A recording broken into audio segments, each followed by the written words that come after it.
All right, so let's dive into this whole Nezha thing. Okay. This movie, Nezha, The Rebirth of the Demon Child, it just blew up in China. Yeah. Like 20 billion yuan at the box office.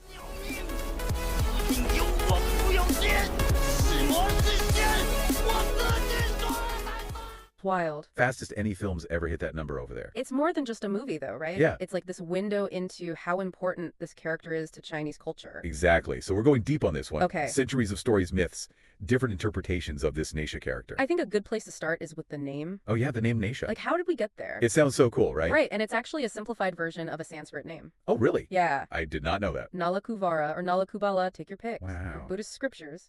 Oh. And as these scriptures made their way into Chinese culture, Yeah. it got simplified. Right. Got to make it easier for people to say. Exactly. It's like how we abbreviate everything today. LOL, JK, BRB, you know? Yeah, it's all about keeping it short and sweet.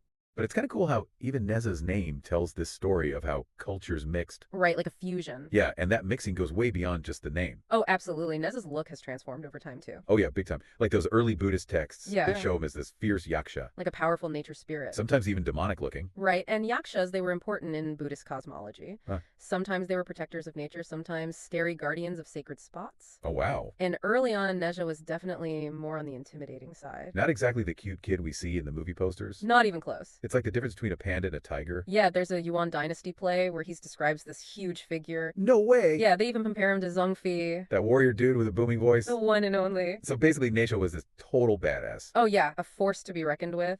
But then things start to change as we Uh-huh. move into these famous stories like Journey to the West. And the investiture of the gods image starts to soften. Like he getting a makeover. Exactly. He becomes more heroic, less monstrous. I like it. So is there like a specific moment where we see this shift? There's this great scene in the investiture of the gods. Oh yeah? Nezha's bathing in a river, Okay. and he's causing a ruckus. Sounds about right. The sea patrolling yaksha shows up. Uh-oh. Now, this yaksha is like what Nezha used to be. Right. You'd expect a huge Yeah, fight. totally. But instead, the yaksha is super respectful. No way. Calls him kid, even though Nezha's kind of a higher level being. That's hilarious. And Nezha's a bit of a brat about it. Well, he's a teenager. True, but it shows how Nezha is being seen differently. Like he's not just a scary monster anymore. Right. So did Nezha ever go back to that scarier look? There are moments in the investiture of the gods where he's described as having blue skin and fiery hair. Okay. But that image hasn't really stuck. Huh. The Nezha we know today is this beautiful, powerful, tragic hero. That's a big change. Yeah, and it reflects a change in cultural values, too. Interesting. So his look changes big time. Yeah.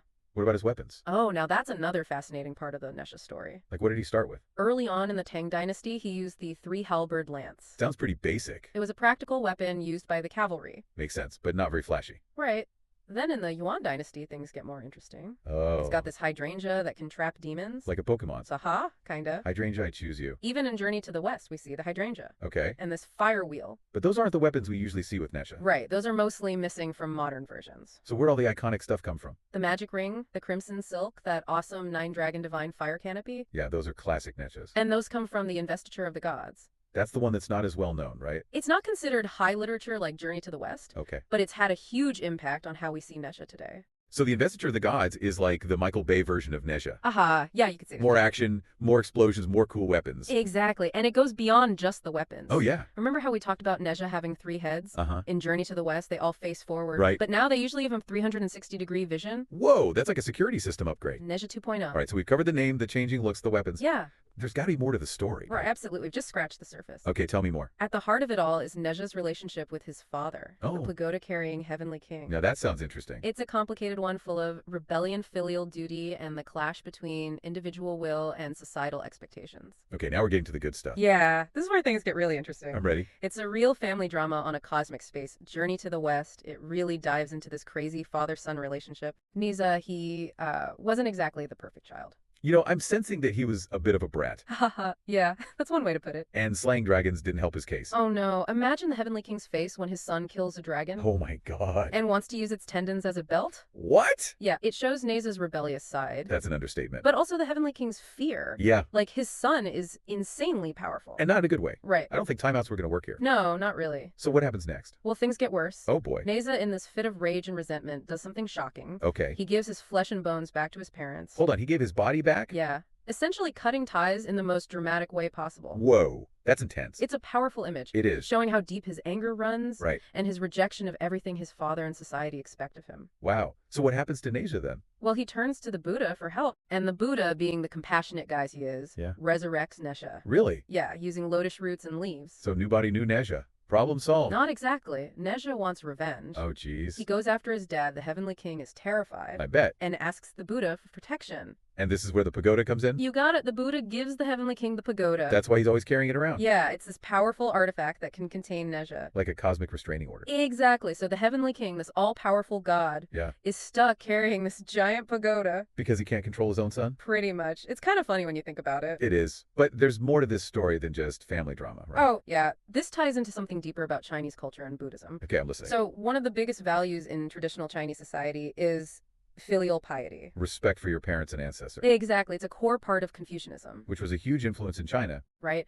But early Buddhism, it was all about letting go of worldly things. Including family. Yeah, and that clashed with this deep-rooted value of filial piety. So you've got Buddhist ideals bumping up against Confucian values. Right, and it created some tension. I can see that. So where does Nezha fit into all this? Well, his actions were seen as the ultimate betrayal of filial piety. Giving his body back to his parents. Exactly. And mainstream Chinese Buddhism knew they had to address this. If they wanted to be accepted in China. Right, so they found a way to reconcile with the idea of filial piety. Instead of just ditching it completely? Yeah. They argued that becoming enlightened or a monk could actually benefit your parents. Interesting. So they found a way to adapt to Chinese culture? Without abandoning their own beliefs.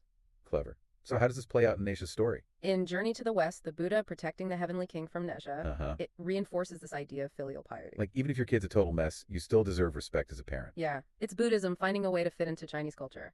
And making Nezha a little less anti-family. Right, but then the investiture of the gods comes along. The less literary one. Yeah, and it throws a curveball. How so? It gives Nezha's story a Taoist spin. So instead of Buddhist figures guiding him, it's Taoist ones. Exactly. It's like Nezha's story keeps evolving. Each version adds a new layer. Exactly, and that's the point. Nezha's story isn't fixed. It changes with the times. Yeah, it reflects the changing culture of China. It's reinterpreted and reimagined. To fit the values and anxieties of different eras. Give me some examples. How has Nezha been reimagined over time? Okay, so there's this animated film from 1979. Okay. Nezha conquers the sea. This was right after the Cultural Revolution. A time of huge change in China. Yeah, and in the film, Nezha represents revolution. Really? He's fighting against an oppressive ruling class. Represented by the Dragon King. Exactly, so Nezha goes from rebellious son to revolutionary icon. Wow, that's a big shift. It shows how a mythical figure can be reinterpreted to resonate with contemporary audiences. Right.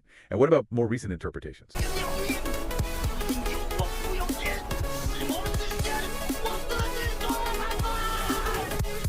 Well, there's the recent blockbuster Nezha, Birth of the Demon Child. The one that broke all the box office records? Yeah, and in this one, the focus is on family love. Really? Yeah, it reflects the anxieties of modern life in China. So Nezha's still a rebel. He is. But now he's dealing with issues that are more relatable to today's audiences? Exactly. They took this ancient myth and gave it a modern makeover. And that's what makes Nezha so fascinating. He's this enduring figure. His story is a mirror reflecting the changes in Chinese society. It's a testament to how powerful myths can be. They adapt and evolve over time, always finding new ways to connect with people. Wow. We started with Nezha, the rebirth of the demon child, breaking records. Yeah. And ended up on this wild ride through Chinese history and mythology. It's pretty amazing. We've covered so much. We have. From Nezha's name and how his look changed, to those crazy battles and his messed up relationship with his dad. It shows you how powerful Nezha's story is. Yeah, he's this symbol of rebellion, transformation, and that constant push and pull between what you want and what society expects. It's a story that's been captivating people for centuries. And it's not just about cool fights and magic powers. Right. It goes deeper than that. It's about how these stories reflect deeper stuff. Like cultural values, anxiety. Even political shifts? Exactly. Nezha's journey is like a mini version of China's own transformation. It shows how cultural values change and adapt over time. That's a good way to put it. So if we think about this record-breaking film, Nezha, the rebirth of the demon child, what do you think it says about China today?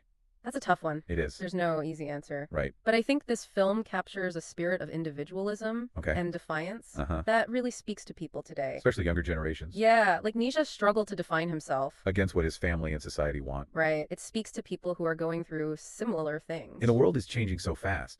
Exactly. It's like that age-old question. Nature versus nurture. But on a mythical scale. Yeah, Nezha's supposed to be this demon child destined to destroy everything. Right. But he chooses to fight against that. And that idea is really powerful. It appeals to people who are trying to find their own way. Absolutely. But the film also touches on family. Okay. Acceptance. Finding connection in a world that can feel lonely.